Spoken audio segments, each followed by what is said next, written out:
What's going on, guys? Dave here, back again with another video, and welcome to 2025. Happy New Year, everyone. And Arsenal kick off the new year with a comeback win, shall we say, against Brentford at the Community G-Tech Stadium, or the G-Tech Community Stadium. And honestly, it was a decent performance. It was a decent, nothing mind-blowing at all, but a decent performance to get that comeback in the first place, especially after that first goal that Mbeumo scored. I think Calafiori made a horrendous error not trying to close the gap towards him and just snuck it in near post against David Raya. But the intensity showed after that goal was very, very essential to how the rest of the match, I think, got played out. Because that intensity, they were pressing like crazy, Arsenal, especially after that first goal went in. And hence, Partey shot, keeper saved it, and Jesus just was there to pick up the pieces. After, I think it was a blunder from Mbeumo. I think he lost the ball in their own box, and it caused just crazy havoc there. And obviously, Partey just shot, and then that's it. Fell to Jesus, and Jesus scored. And you know what? The second goal, people may knock Arsenal set pieces, but it gets them goals. Let's be honest. It does get them goals. And when you throw it into the mixer like that, and it's a very deep corner, and you have everybody on the back post trying to run in and create that havoc, then it fell to Marino, who put his foot through it and basically just went in. And Martinelli received it obviously on the edge of the box and scored the first goal. Absolutely, you know, world-class finish. So there is certain things about Arsenal from that match that I liked, but there were certain things that from Arsenal that I didn't like. And what I didn't like was that very first, I would say, 20, 25 minutes when I think Arsenal were just poor. They just kept on passing it sideways, backwards. Possession without no intent. And that's where Arsenal's problem, I think, lie, especially when they're playing deep blocks, deep low blocks, like for example Brentford today, who done exactly the same thing that I think 90% of teams do in the Premier League against Arsenal, where they just try and shut up shop after they score.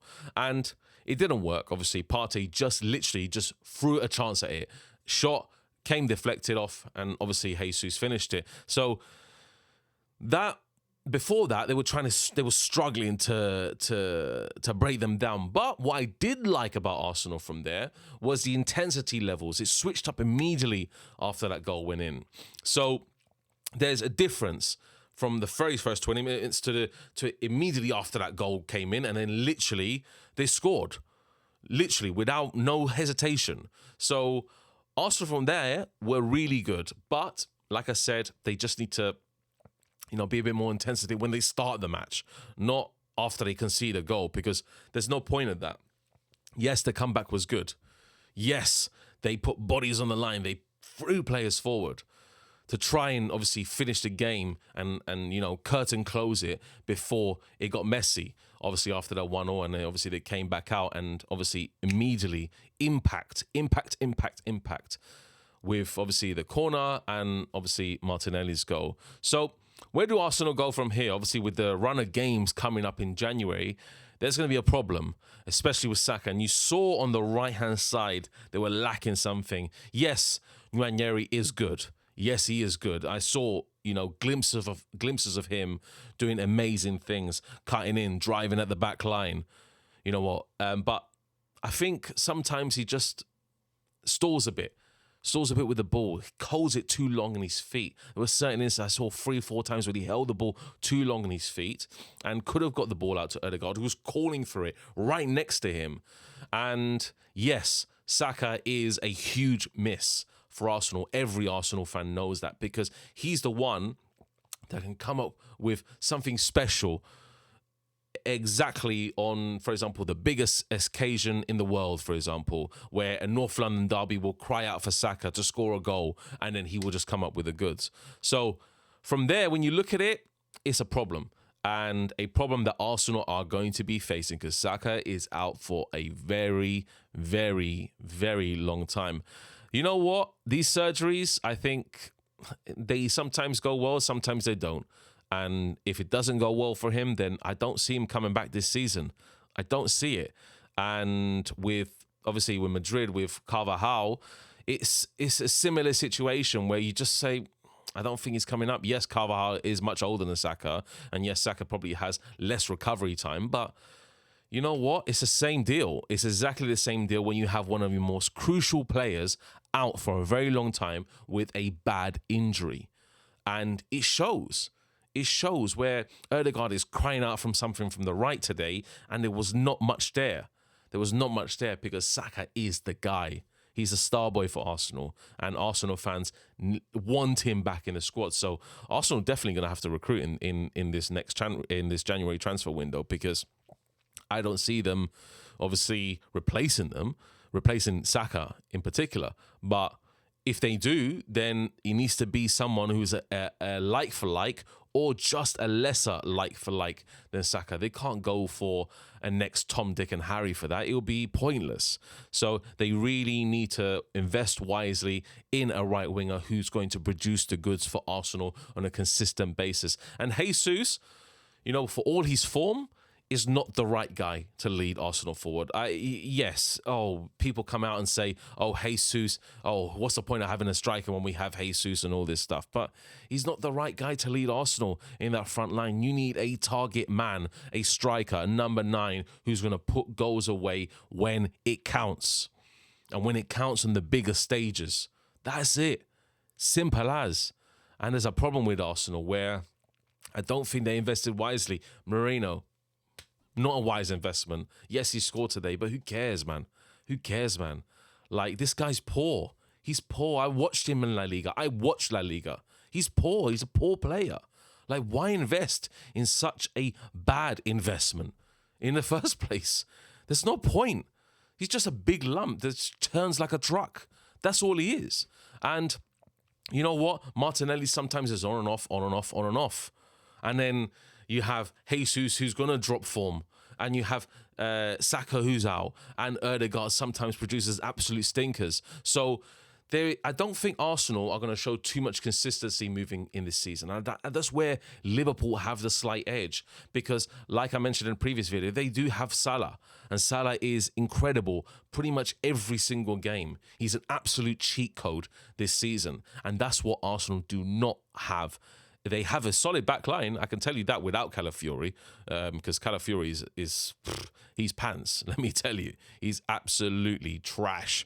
But Saliba and Gabriel, probably the best centre-back pairing in the world at the moment, and nobody can disagree with that. Maybe, obviously, Konate and Van Dijk can follow that. Maybe, obviously, Rudiger and Militao, if Militao was fighting fit, then could probably suit that as well. But I think Arsenal have the best centre-back pair in the world. There's no doubt about it. And that's what keeps them in games sometime. The defensive awareness from Saliba, the defensive awareness from Gabriel is something else. I think they form a very, very strong centre-back pairing. And not many teams can break it down.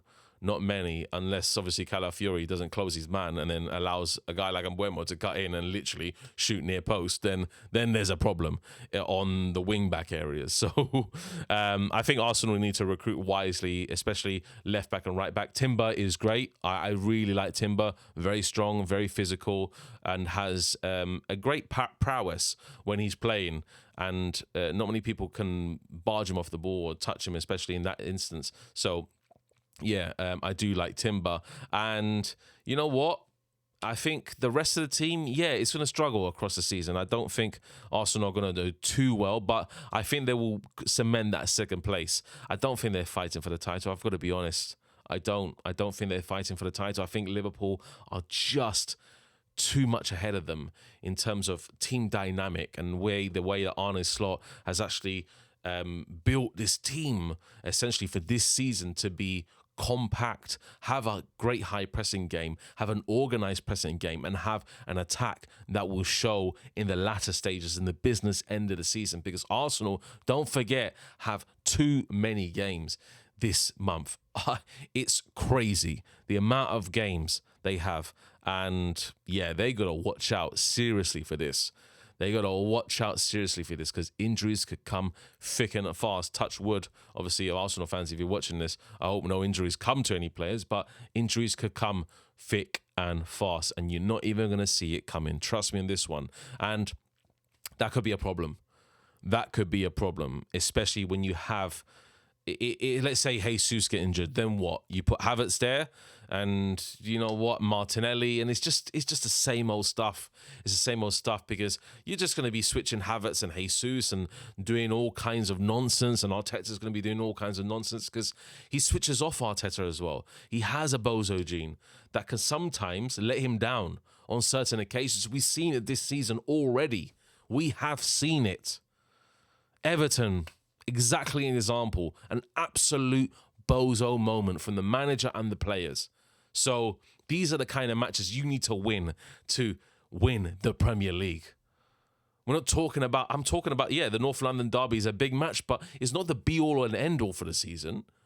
There's other matches that you need to compete with. When Champions League starts heating up, your players are going to have to be fit and ready for 2 legs across the Champions League, while playing in the heat of the Premier League at the most crucial part of the season. So there's going to have to be depth there. And January transfer window is a big moment, for the Kroenkes to splash out money and really give the teams in the Premier League, especially Liverpool, a run for their money. Because, yes, they can be caught. But with obviously the game in hand, 9 points adrift. So that's still a big gap to close in on an absolute fantastic Liverpool side. A Liverpool side that I can see going and winning a treble this year. I'm going to be honest. I can see them winning the treble. The way they're slapping teams sometimes, it's ridiculous. West Ham, just absolute destroy. Yes, Arsenal beat West Ham and destroyed them as well. But just Salah's a cheat code, man. That guy is next level. Absolute next level, and Arsenal do not have a player like Salah. Trust me in this one, they do not. Saka, for all his brilliance, is nowhere near Salah's ability, and I can say that for a fact right now. So, yeah, you're going to have to recruit, you're going to build up a squad, and hope that Liverpool drop points, because I don't see them dropping points anywhere in the near future. That's me, guys. Much appreciated. Thank you very much for joining. It's time to end the stream, Dave, and yeah, we'll see you next time. Take care. Happy New Year again, guys.